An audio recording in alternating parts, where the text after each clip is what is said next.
this is my club, for want of a better word. You know, you don't play 500 games for a club and then not want them to do well.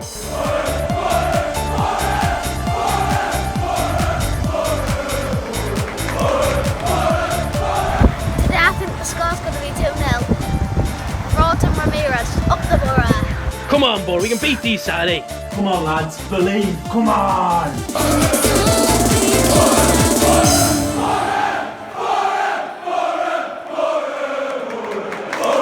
Welcome back to episode 2. It is UpTheBoroTV. Packed studio, as you'd probably expect after what happened at Birmingham. We've got John Donovan, 12th man. John, welcome. Hi. Jeff Winter, former referee extraordinaire. Big Borough fan, aren't you? Yeah. Very big. Just a nod. Good lad. And Steve Rock, the Mosque, Middlesbrough Official Supporters Club Chairman. Indeed. Got it right. Please, I got that right. Now I can see your borough badge. So that tells me which one is which. Birmingham 2-2. I mean, what happened? We did have the flag, we did have the goal ruled out, we did have Borough playing well in parts, but not in others. Plenty to discuss. Let's get straight into the action. John, what did you make of the performance, first of all?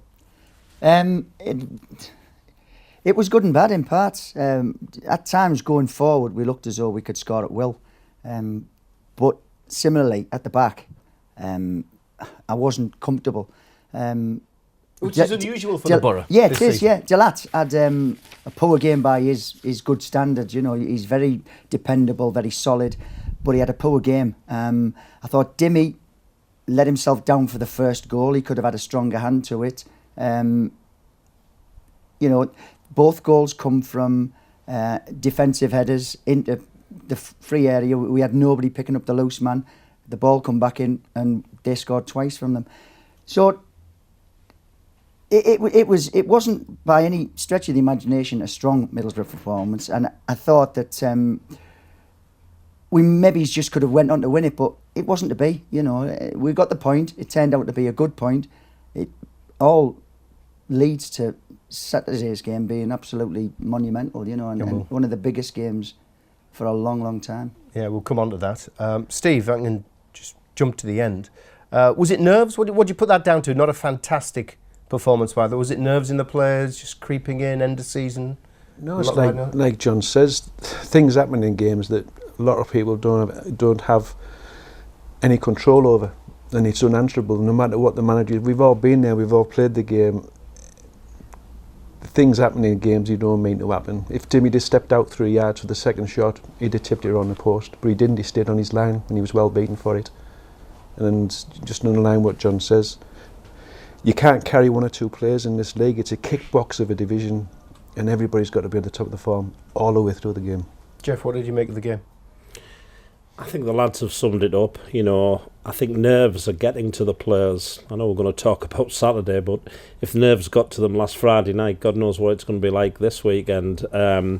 So many things in the 90 minutes. We could have actually lost the game. When you look at how Birmingham have been playing, it probably wasn't a bad point. It could have been 3. It perhaps should have been 3. But then even after the goal was disallowed, you know, they could have scored on a couple of occasions after that. So I'm happy with the point. I'm happy that we're going into the final game of the season and our destiny is in our own hands. And I've managed not to talk about what incident. I don't think I'm going to get away with that. No, easily. you're not, because we're going to come back to it. But before we get on to that incident, let's have a look to see what you, the fans, with your rants, thought of that performance. Right, there we go. Final whistle has gone. 2-2. One of the 3 points, we've come away with 1. Is it enough? Delat, disappointing. Rest of the team, put a good shift in. Ayala, outstanding. Do it for Addy, lads. Disappointed with the Birmingham result, particularly with the offside decision, and I think Middlesbrough did enough to win the game, but onwards and upwards. Last night was a tough game. We should move on from that, disregard that linesman's awful decision, carry on playing the way we're playing, beat Brighton, and let's get promoted. Another stupid refereeing decision flows it out the window again. What else is new? Point, we're top of the league. Bring on Brighton, it's going to be an epic day. We're going home, we're going back to the Premier League. Come on, Borough. Bring it on, Brighton. So disappointment, particularly over the goal that was ruled out for offside. Jeff, I've got to come to you, and we had a chat obviously before the show, and Well, we'll let you do the talking. Bad decision, I think we can agree. Incorrect decision, we can agree. Mistake. Yeah. But let's be honest, it doesn't really matter what I say, what I think with my referee's hat on. We're all Borough fans. We're all hurting. We all feel the sense of injustice. We've just got to move on from it. I look at it from both sides. Yes, it was a goal. It was a legitimate goal. I can see, though, having looked at it in slow motion, why the assistant referee flagged Ayala offside, because he couldn't see the Birmingham player who was hidden behind two Middlesbrough players. So there is a reason. I know people jump and they say useless, shouldn't be doing it, rubbish, should be hung from the transporter bridge. I always try and say, well, why did it happen? Human error. We've talked about Dimmy could have done this, Rhodes could have done that. The assistant referee most certainly should have and could have done something differently. But, we've got to move on for that. And I think over the course of this season, and I'm sure many Borough fans will disagree with me, but we've had the rub of the green with decisions this season. And I'll just live in fear that it would come to bite us on the bum in the final games. There's not too many times over the course of this season we can blame a match official for dropping a point or not winning. And I'll always stand by with my old referee's hat on that in a game of 90 minutes, one decision, whether it be by the goalkeeper, the centre forward, or indeed a match official, that doesn't determine the result of the game because there's so many other things happening. But having said that, I'm as gutted as any Borough fan. It was a bad mistake, an honest mistake, but nevertheless, it's cost us and we could be going into... Well, has it cost us? Really, the only difference is had we have won that game, we'd have only needed, we didn't need to win this. We were on for the title then. We were on for the title. And I mean, having seen Burnley play when we were there the other week, and having seen them play on Monday night, I'm gutted that we're not going to win the title. But let's not be greedy. As long as we beat Brighton, that's what it's all about. And we've just got to... I'm sure the players, hopefully, have put last Friday night out of their minds, injustice and decisions and everything. That's gone. Let's just concentrate on getting behind the team and winning on Saturday, or drawing. The word Jeff used was gutted, John.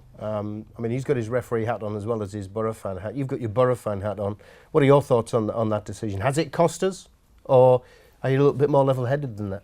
No, it hasn't cost us. It was a bad decision. When you look at it and you have the chance to look at it over and over again and freeze frame it, it was the wrong decision. But the linesman didn't know that the Midlands hide and seek champion was hidden behind two Middlesbrough players at the time. It was unfortunate for us. Don't get me wrong, I was probably calling the linesman as much as every other Borough fan in the stand. But it's irrelevant, really, because it doesn't alter what we need to do on Saturday. I don't agree with Jeff. I think we can still make champions. I'm hoping Charlton do us a favour and we can in their current form? Yeah. Listen, I'll be as optimistic as I always am, and we can be champions. It's still there for us, and if we do it, great. If we don't and we go up, I'll take that. All right, let's see what you've had to say with the old tweets and Facebook messages and the whole lot. Louise Horrigan, this is one for you, I think, Jeff. I want that linesman shot at dawn. There you go. Beverly Mac, no, you don't have to respond. To that. Beverly Mac, gutted, we deserve 3 points, but all still to play for. Let's go. Chris Harrow, next Saturday should be interesting. Like that one. Kevin Fleming, I hope next week the players remember the injustice from last night. Obviously, it came in the day after. And Michael Swales, a long message. He simply says robbed. So that's your views after the Birmingham match. There's a question coming for you, Jeff, while we're on this subject. And obviously, it's all to do with Tom Neal. And it's winged its way all the way from Ireland. Can I just ask Jeff as well, now that he's on the show, can I just ask, is it right that if it is true that Tom Neal is a Burnley fan, that he was allowed to officiate such a high-class game?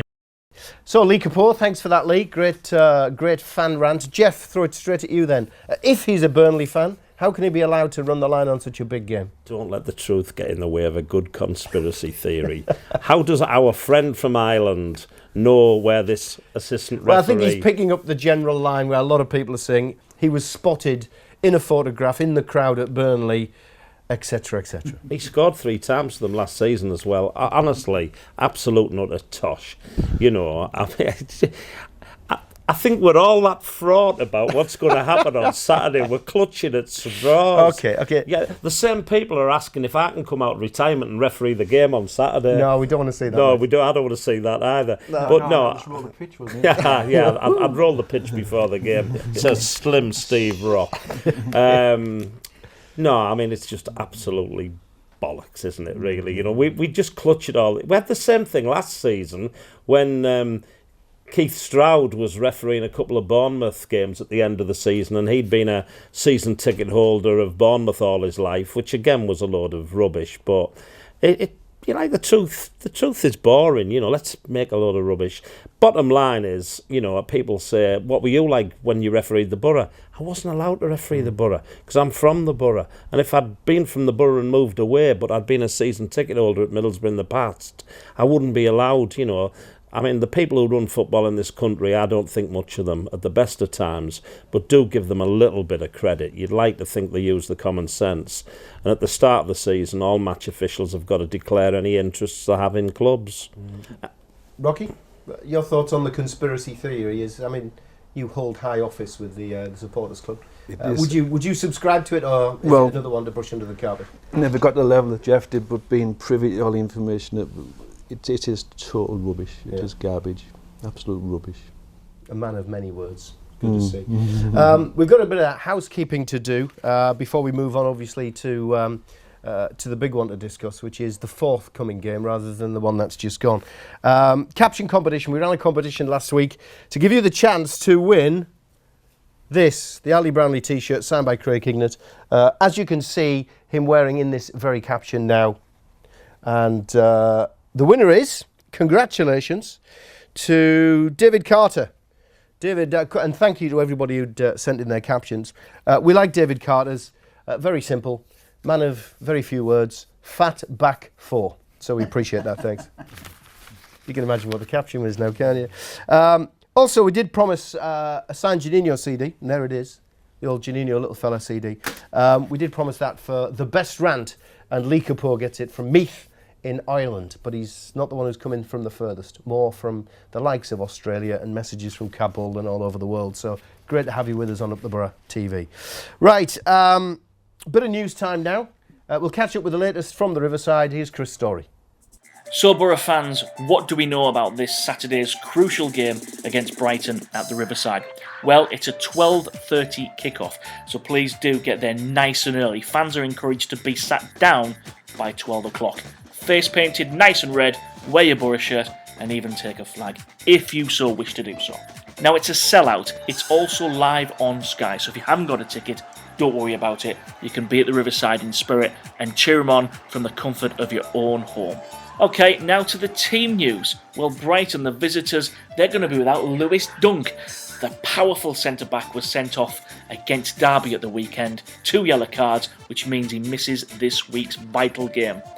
Also, the jungle drums at Up the Borough Television have been screaming this week because we've learned that Gorgeous George is going to be fit and ready to play against Brighton. Now, the left-back was injured against Burnley in the midweek game, but we understand that he is fit and raring to go against Brighton this Saturday.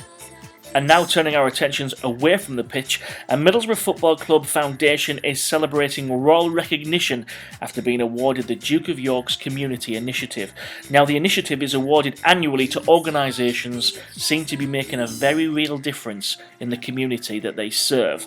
Now the foundation, the independent charity arm of Middlesbrough Football Club, was among 7 North Yorkshire community groups and a total of 34 organisations from across the UK presented with the award by the Duke of York. The foundation, which is based in the purpose-built Willie Madron Education Centre within the Riverside Stadium, started life as Middlesbrough Football Club in the community in 1996. Now, almost 20 years later, the charity organisation reaches out to more than 35,000 people each year, operating under 4 banner themes: education, health, social inclusion and sport participation. A huge congratulations to Middlesbrough Football Club Foundation from us at UpTheBoroTV. So that's the latest goings on around the Riverside. Thanks to Chris for that. Last week we spoke to Higgy. We couldn't let this week go by without catching up to somebody who was the Borough captain in 1967. One of the very few times when you go into the final game of the season at home and you need success. You need to win it to gain promotion. Now, Borough have the advantage this coming weekend because a draw will do. Not the case in 67. Borough's skipper at the time when they beat Oxford 4-1 was Gordon Jones. Played for Stockton Schoolboys, never really doing anything special. And I saw an advert in the Gazette at the time saying, does anyone want to trial for Middlesbrough? And I thought, a friend of mine and I both wrote in, and we got letters back saying, turn up at Hutton Road, Middlesbrough, the training ground, and you've got a trial. So sure enough, I came all the way from Setchfield, where I lived at the time, and I got to Hutton Road, and there was my name on this team, and we got on the field, playing for 15 minutes, and the then coach Jimmy Gordon and Harold Shepherdson and the manager Bob Dennison said, number 3, come off. And I'd been on 15 minutes, I thought, well, I'm not good enough. They told me straight away I'm not good enough. And I got in to have a quick shower, and I was going to get on the bus to go back to Setchfield when suddenly the 3 of them walked into the changing room that left the match completely that was going on and said, where do you live, son? And I said, well, Setchfield. And they said, well, come on, get in the car with us. We're taking you back. We want you to sign for Middlesbrough. And then 500 games 500 later. games later, yeah. What do you remember of your career? I mean, what's the highlights? The highlights of the career was obviously the 66 season, where we got off to a bad start to the season. What had happened before that was Rich Carter had been manager, and it was a bit like the Gordon Strachan era, where he brought certain players that didn't fit in, and the club went downhill, and eventually we got relegated. And I remember going to Cardiff with the last game of the season, and we got beat 5-3. Dickie Roux scored a hat-trick from, and it's a long story, but we got beaten, we got relegated, and I was so upset with that, that's it, and I wasn't really thinking, and then Stan Anderson took over as manager, and as the season, as we got round to the next season, he more or less came up to me and said, I want you to captain the side for this year. And, I thought, well, yes, okay, I'll give that a go. And I was fortunate he was the man that had captained the 3 North East teams, so he had a lot of experience behind him and he gave me a lot of good advice. And we went on from there that season. We got off to a bad start, mainly through bad errors from young Des McPartner, who was a young lad. Poor Des is not with us now.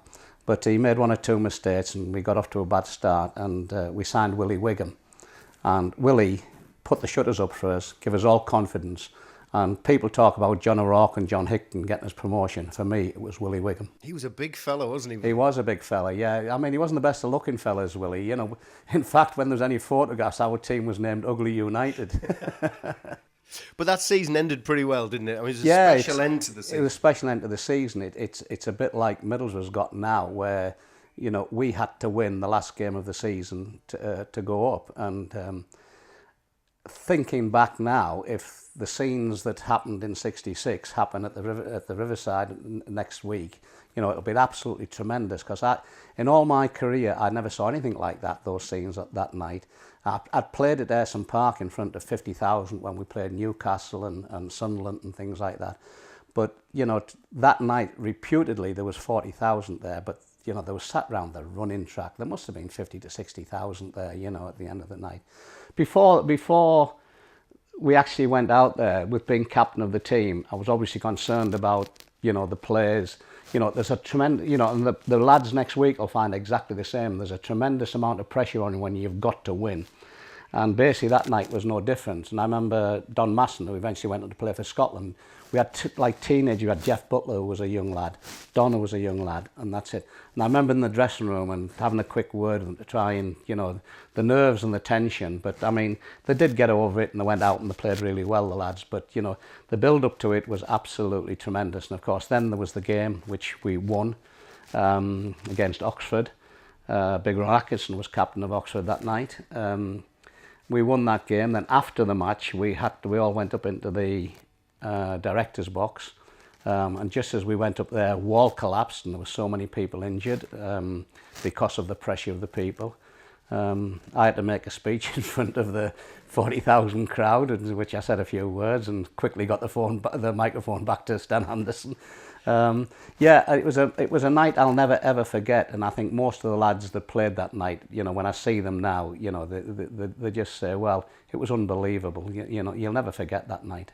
You mentioned the nerves. Yes. Was that more before the game? Do you almost forget the nerves during the game, or can you carry them in? Yeah, no, it's before the game. What happens is the tension, the build-up, you're sat waiting, and that's it. And to be fair, all through my career, before any game, I was nervous and tense. But once you hit that park, you know, and get on the field, it all goes, and you know, that's it. You know, that's me personally, and on that particular night, most of the lads were the same. Yeah. There's a few decades between then and what's going to be faced at the weekend. Yes. But do you think the basic premise of that final game, having to win it for promotion, is the same? Yes. I mean, the tactics are different now, you know, and things like that. But as people, we don't change that much, you know, and I can imagine the lads will be just the same, and I can imagine Grant Ledbetter looking around the lads and you know, and seeing one or two of them a little bit tense, and if he's a good captain, which I believe he is, you know, then he'll have a quiet word with them, a bit of a joke and a bit of a laugh and things like that, you know. A captain's job is very, very important, or it certainly was in my day, I don't know so much now, but it's about team spirit and working together, and once you can get that, and we certainly got that, you know, then it's a big help in what you're doing. So Gordon Jones, probably the only one of the former players in the 500 plus games brigade that we still have with us. Fantastic story how he got his chance by spotting an advert in the Evening Gazette saying if you want a trial for Middlesbrough, turn up to Hutton Road, which is what he did, and then 500 plus games later, he's got some great tales to tell. But Rocky, the interesting one there, and I've touched on it earlier, he mentioned the nerves that they were feeling prior to going into that game. So right up until kick-off, and he said he was the captain, patting everybody on the back, having a chat with them, trying to calm the nerves. And he reckons Grant Ledbetter will be doing exactly the same come Saturday. What you're expecting from a Borough performance, nerves-wise, do you think there will be showing nerves on the pitch, or do you think the guys I don't think they will, no. No? No. What are you expecting? No, I'm expecting Borough not to lose on Saturday, and I don't think we'd know how to go out to play for a draw even.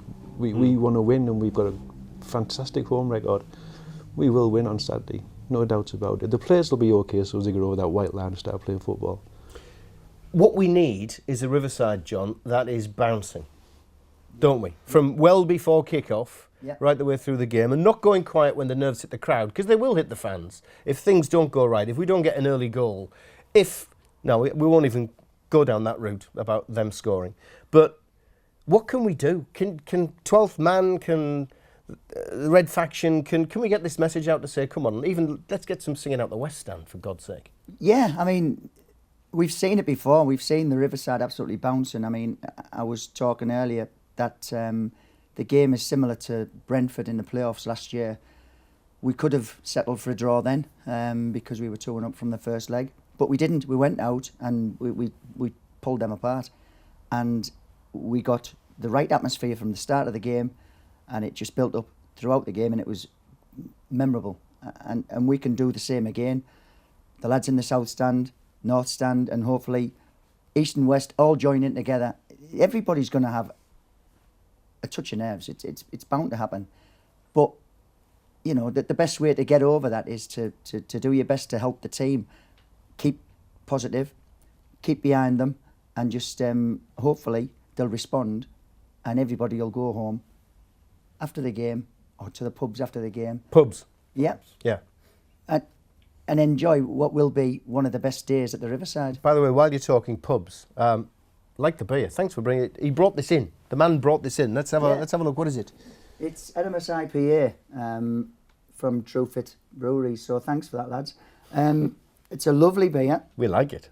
We shall be. Let's have more of it on this table. The town's motto, and that's what we got to think about on Saturday. We shall be. We shall be Premier League Saturday evening. We shall be Premier League. While we're talking atmosphere, I was digging through YouTube because I'm really sad this week, and found some footage from the UEFA Cup clashes, particularly the Stour one. So if you want the Riverside rocking, thanks to ITV Sport, let's trip down memory lane and have a look at this. No need for exaggeration this evening. This, the biggest night the Riverside Stadium has ever seen, and it could well lead to the biggest game this club has ever known. It's going to the 6th place team. Never mind that. Here's Macaroni, and there's one back. It couldn't happen again, could it? Downing. Viduka goes up! Viduka scores!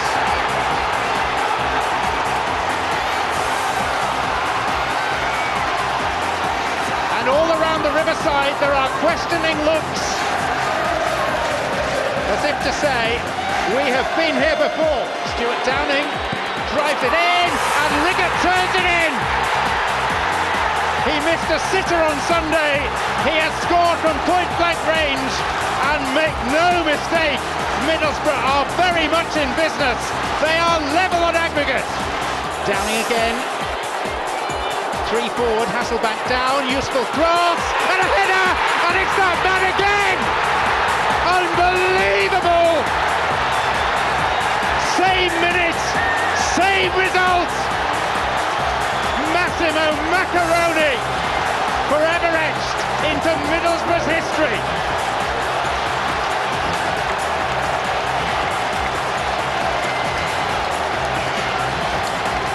That is it!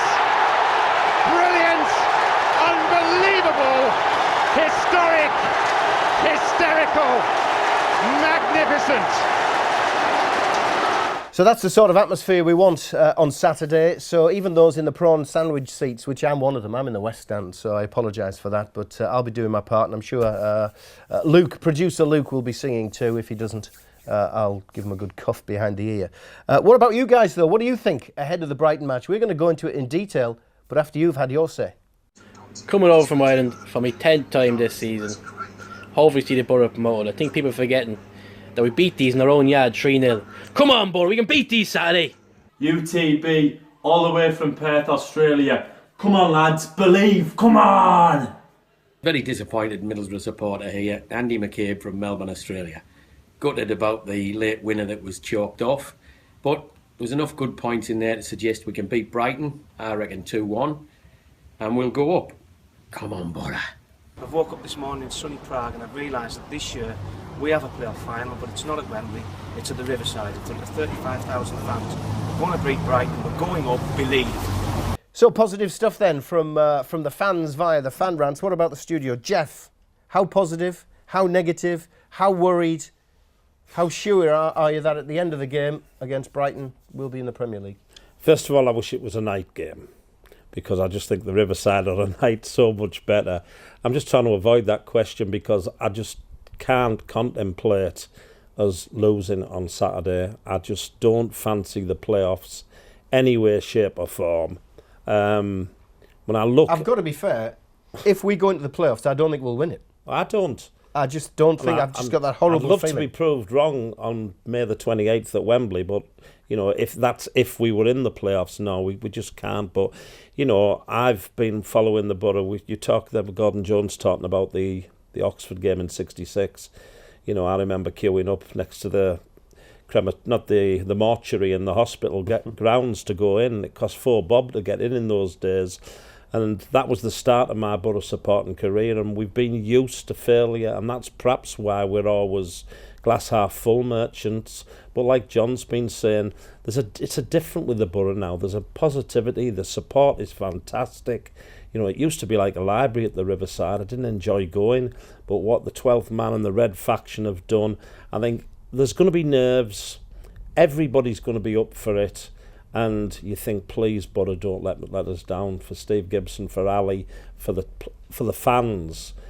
Players come and go, managers come and go, but it's about the town of Middlesbrough, the people of Middlesbrough, and you know, I'm going to be crying at the end of the game, whatever happens. You almost are now. Well, that's how much it means to us. We love our team, we love our town. The things that have happened this year, I mean, losing Ali, a lot of things have stabilised the town. And you just can't contemplate it going wrong on Saturday, but in the back of your mind, you think of the long trips back from Wembley, from Orient, from Wolverhampton, from Birmingham, and I can go on and on and on and on, because we've had a history of that.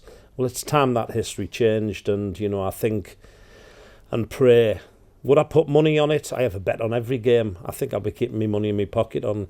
This is more important than winning a few quid, this. It's vital, and me heart says yes. Me head says, please God, don't let us down. What we're going to see, Rocky? We're going to see a Leyton Orient frown, or we're going to see a Stour Bucharest smile? Something at social media, I think it was last week, was the Bucharest with Middlesbrough FC doing things the hard way since 1876, and that's not going to change Saturday. I saw that, yeah. It would be fantastic if we get the game won by half time, and we haven't said that many times this season, because even 2 up, we haven't scored 4 all season, and I'm hoping that's a good omen. I'd like to see us 2-0 at half time, and if we're not, it may take till the 80th minute, but be patient and stick with them. If it's still 0-0 at the 80th minute, I'll be happy with that. Because I won't. we need a point. Won't. However, whether I'm I'll survive beyond 80 minutes or even 2 I want to be a bit minutes, more selfish and say, let's get the game won by half time and have a party. Yeah, we talked conspiracy theories earlier. I don't know whether you know, but good mate of mine, Chris, who's involved in this show, was telling me a seagull had to be rescued from the riverside last week. It got stuck in the riverside in the executive boxes. And this is genuine. This is no wind-up. So they had to call for people to save the seagull. So let's hope the seagulls need rescuing as well after the riverside. What have you had to say? It's true. Let's have a look. See what you're saying via Twitter and Facebook. Peter Blakey, next Saturday. Everyone needs to be in the seats by 12 o'clock. 30 minutes to build the atmosphere. No chart garbage. And he doesn't write garbage. He writes something else. Cauldron of noise. Yeah, we do like that. We do like that. Andy Barras, when asked by PG Middlesbrough, how are you feeling? He says, excited, nervous, optimistic, apprehensive. It's going to be the longest week in my life. We get that. David Alsop, quietly confident, because we don't tend to lose or concede many at home. Now, that's an interesting stat. We are decent at home, so we shouldn't be fearing, should we? No, but it's you know, the old typical Borough syndrome. You know, you have that fear that they're going to let you down, as they have done so often. But different mentality, I think, now under the current manager and his staff. I just think that there is a determination to get it right. Like Jeff said, that there's so many reasons why I want Middlesbrough to go up. Steve Gibson is obviously a standout number one. There's everything that's happened this year, the death of Ali Brownlee, the closure of the steelworks, other businesses going tits up, and that it's just been blow after blow for the area. And I just think this would be the best boost we could have, economic boost, feel good factor boost. I just think it would lift everybody, even if it be for a short space of time. It would lift everybody's spirits, and I pray to God that we do it, because the party that goes on in town on Saturday night will be tremendous. You've got to be there. I will be there, absolutely, on Saturday night. I'll be at home, though, if things don't go right for us. The good news, of course, and we keep our finger right on the pulse here on UpTheBoroTV, is George is fit. Well, so says Tricia Wilkinson anyway. Have a look at this picture. She met him in her shop, and she asked that all-important question, George, are you fit to play at the weekend? And he said, fit and raring to go. Rocky, how much of a boost will we get if George Friend's fit? First name on the sheet. Yep. Gives us that extra bit of balance, does he, out wide? Yeah, different dimension altogether, yeah. Good news, John? Yeah, we're going to need him to deal with Knockout, who's a good player. Yeah, it is a boost. As much as I like Richie Delat, and he's done well, you know, George is one of the first names on the sheet. I'll have to agree with that. And I just think he would give us that boost going into the game, to know that we've got our regular defence in place, you know, one that's served us well all season. Well, I'm keeping everything crossed. Fingers, toes, eyes, the whole lot. Just before we finish, chance to win this. what we want over the course of the next 7 days are pictures of you wearing an Ali Brownlee t-shirt. The more strange the place, the better, the further away, the better. The best photo we get is going to win this. It is an Ali B t-shirt, but it's signed by all the squad, and the man himself, Aitor, has stuck his signature in red. Had to be different than the rest of the players who did black, but Aitor's up there. So you could win this. All you got to do, wear one of these, get a photograph taken, strangest place, most furthest away place, the better, and we'll tell you in 7 days' time who's won this very one. You can send it via email, via Facebook, via Twitter, all the usual stuff to UpTheBoroTV. Gents, thank you very much for joining us. I'd love to wish you all the best over the next few days, but I know it's going to be a nail-biting time. I've got none left. Final word each. John, where do you want to be in 7 days' time, other than the Premier League? Just there. Drunk? Nowhere else. Still celebrating? No, I'll be sober by then. You know, I'll have sobered up by then. But yeah, I want to be planning the trips out of the Premier League. Jeff? I think sometimes it's better off that you've got a lucky manager than necessarily the best manager. And a lot of people have got views on Karanka, the job he's done in his time as the club.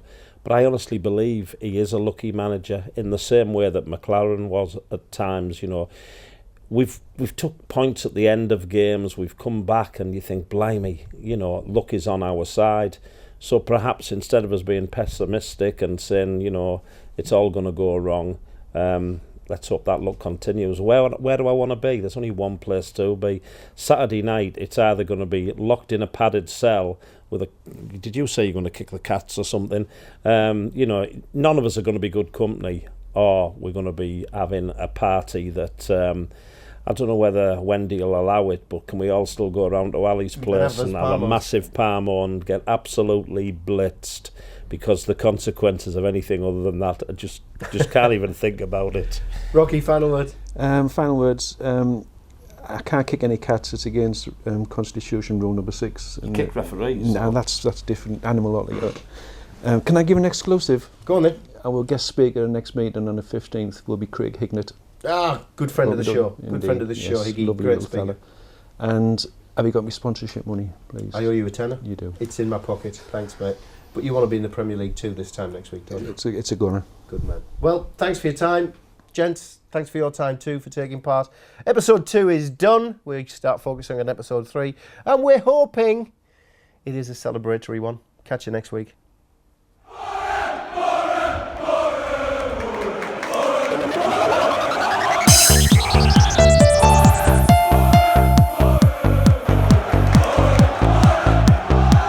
This is my club, in for want of a better word. You know, you don't play 500 games for a club and then not want them to do well.